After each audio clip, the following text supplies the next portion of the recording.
Hey, Jewel. Hey, Tevin. Wait, let's put them on three-way real quick. Let's cut up. Let's cut up. But before we cut up, we were on the go. On the go. Today, and then it Outside. started fucking raining. It did. I don't like that. I don't like that. But now we technically still, we're not outside. We're not outside. We're outside because we're not at home. I'm at home. You are at home. Maybe shut the fuck up, Tevin.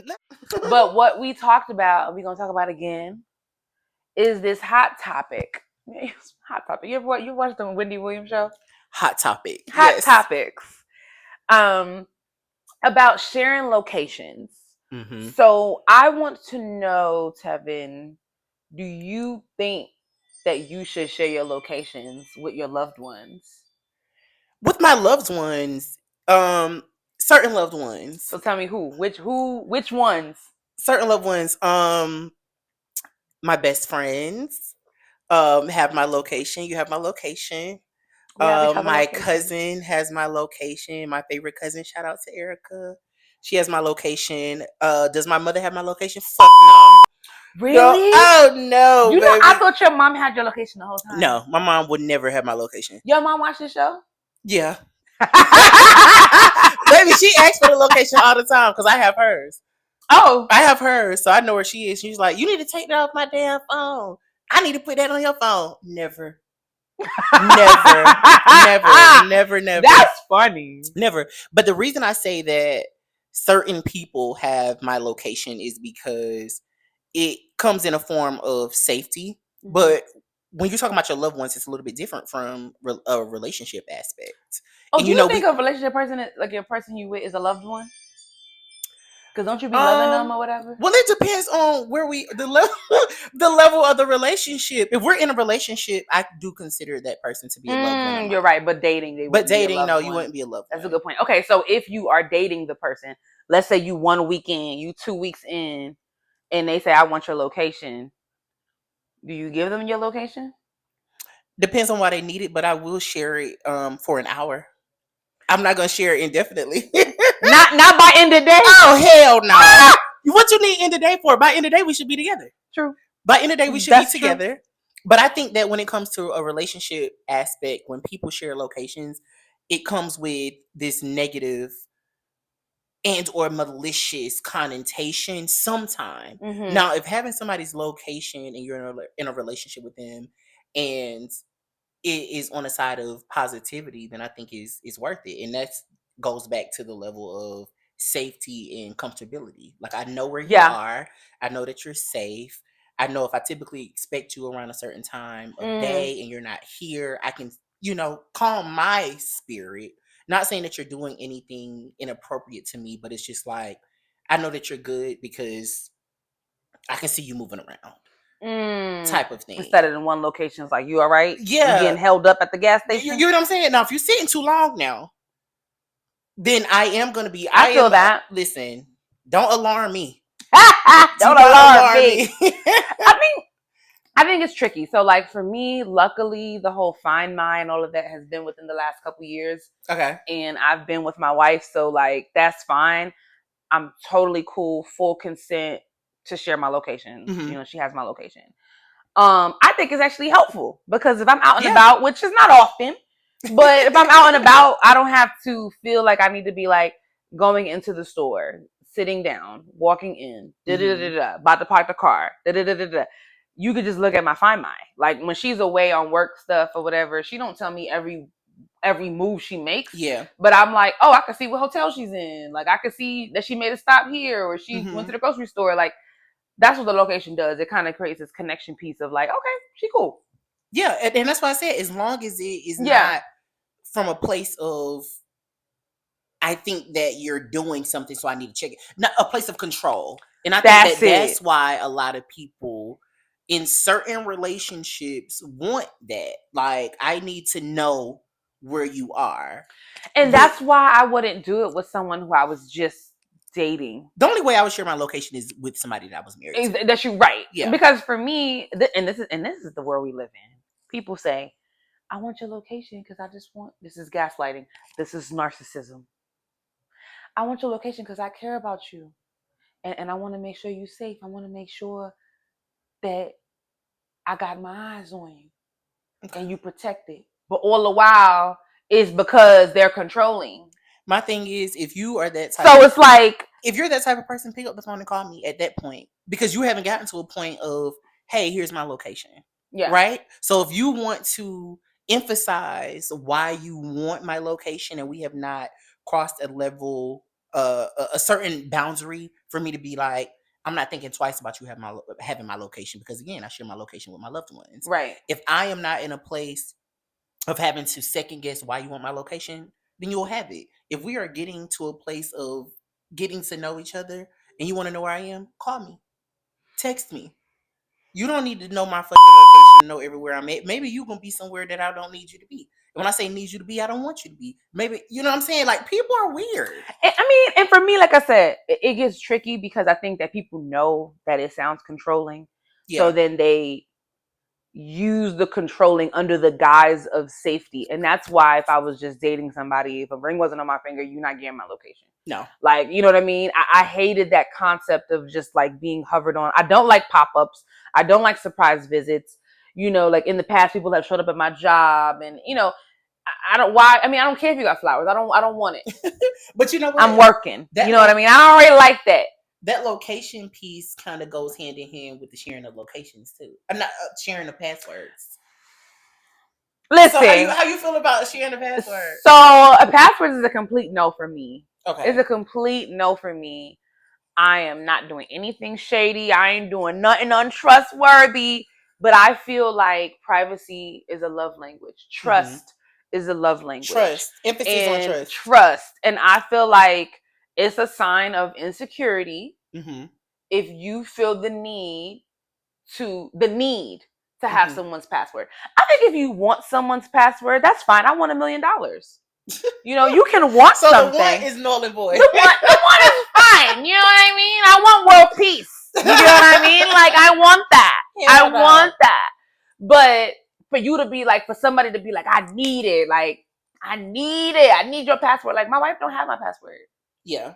You know what I'm saying? No one does. No friend. No nobody. No. Or maybe she do know it. Maybe she know it on the low and she just didn't tell me she know it. That's the thing.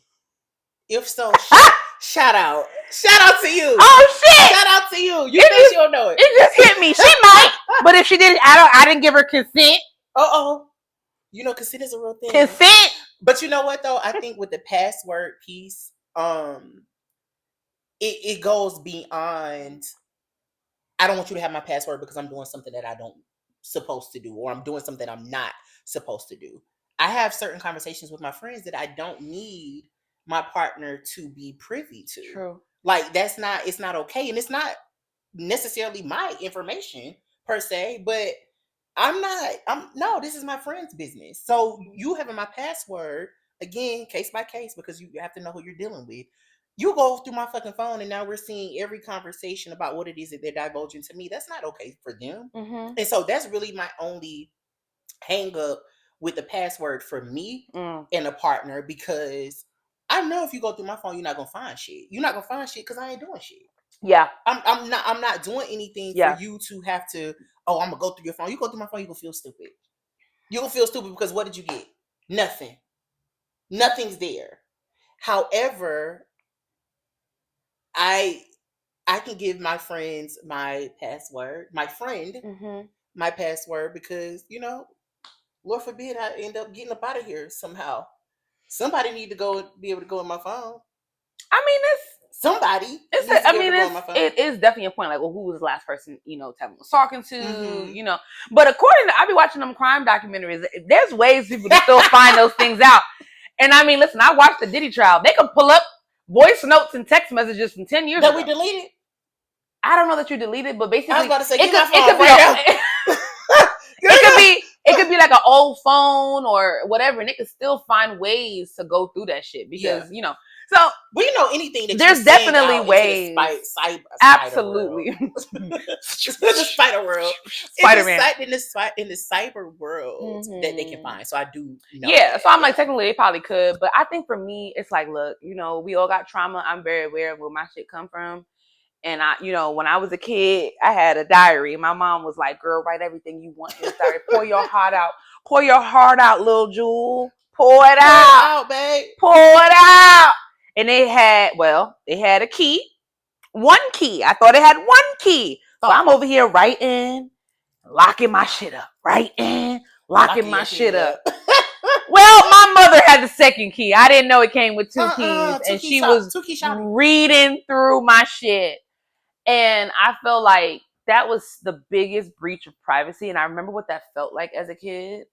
And I mean, granted, what I had to really hide, you know what I mean? I probably was, I dropped my crayon. I mean, it wasn't nothing intense, but I'm just saying the privacy, my private thoughts, my like things that was happening like with my friends or just things that I was thinking about in life. And I just remember, and that cuts deep to me. And so anybody who impedes on my privacy, it sparks that like, you're trying to say I'm untrustworthy. You're trying to you're judging my character in a bad way. Because let me have my privacy. Let me have my. There's things that people do.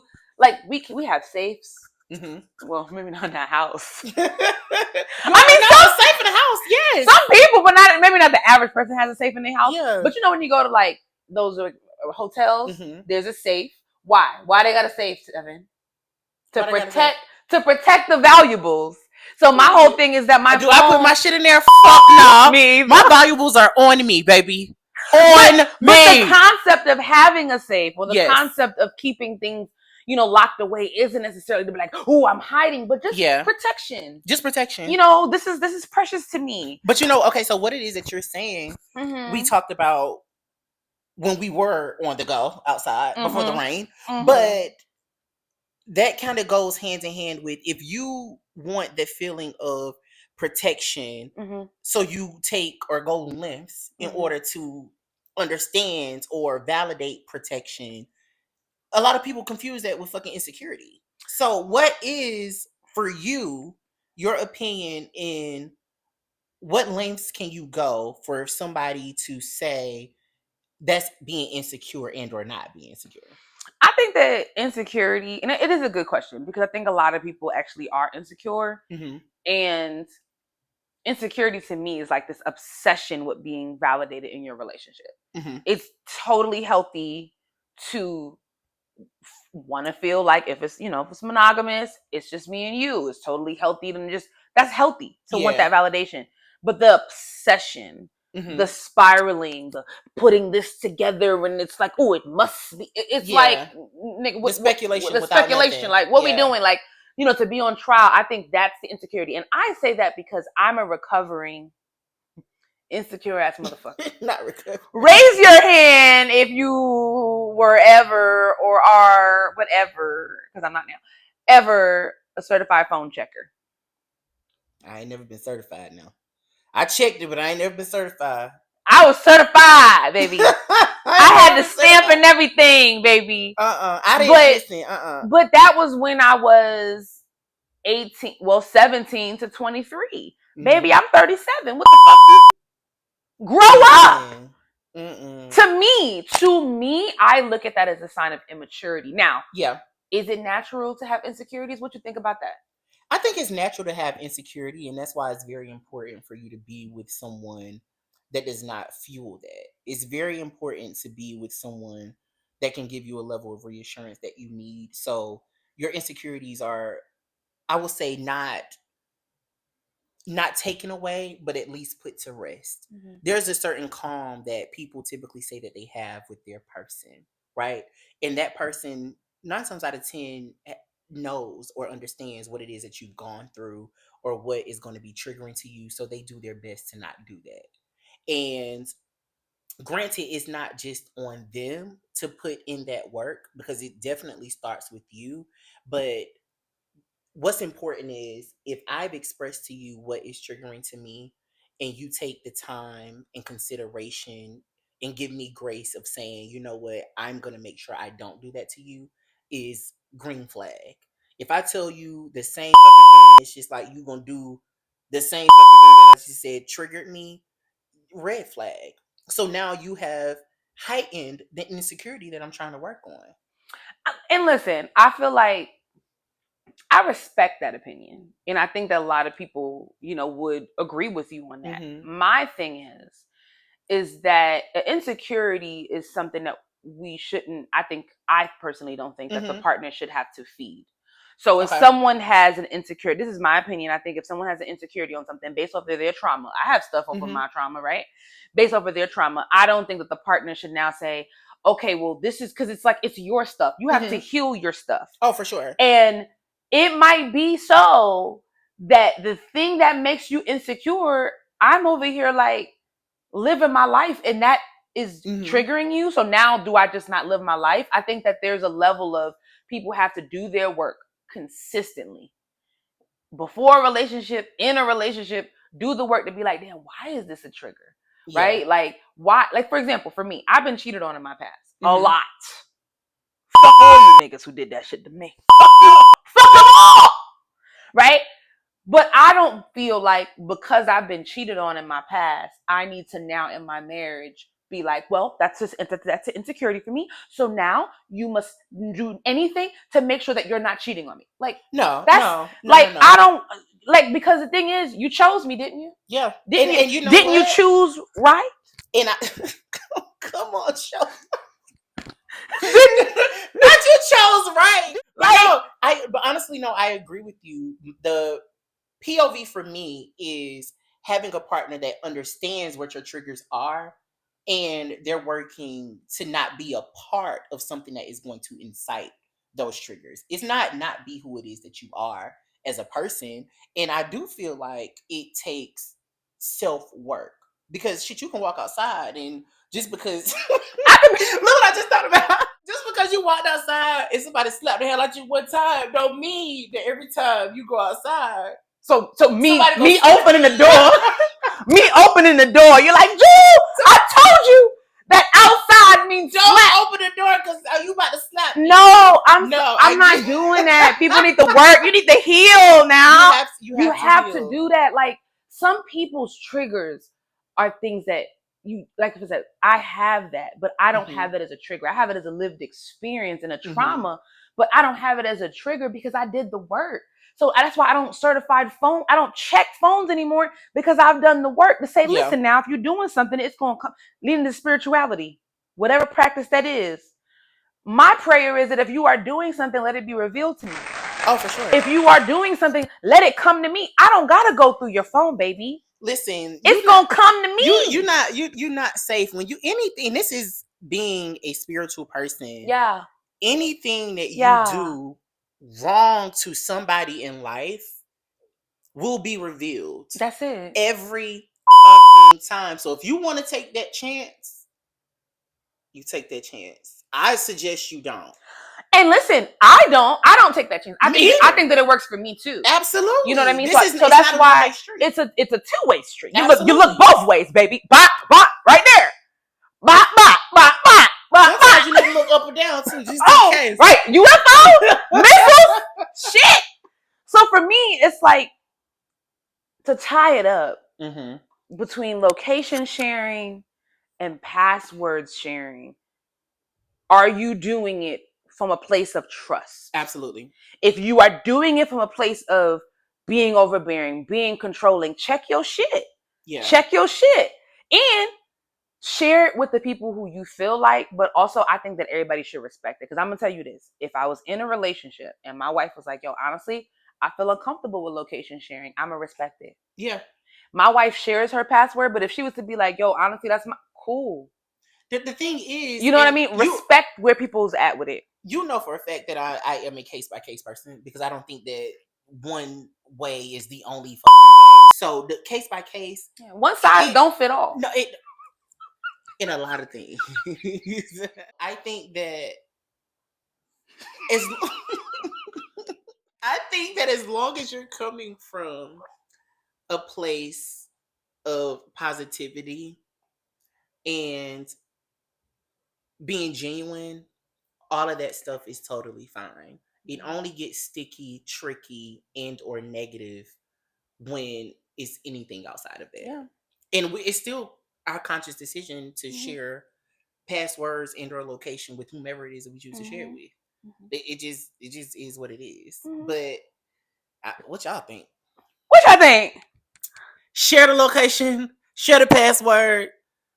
keep your shit to yourself. Or keep it to yourself. Or share it for what? An hour or indefinitely. You only get an hour from me, baby. I will see you by then. If you don't see me in an hour, I'm not coming. Period. And also, this is real quick. For them friends who say, I just left my house, but I got your location. And I'm not calling out one particular friend. But if you just left the house, you're like, Drew, I left the house, but I see that you still at your house. I can see you because I got your location. That's all. So now you're lying for nothing. That's all. I can see you. Now you wasted a lie. I can see you, friend. At least get on the road. You ain't 10 minutes away, friend. You 58 minutes away, friend. I'm just saying. And there's no friend in particular. I at least try and get on the road. Be like, I'm on the way. You can't tell me I ain't on the way because I am on the way. Listen. I ain't going to tell you I'm on the way if I'm at home.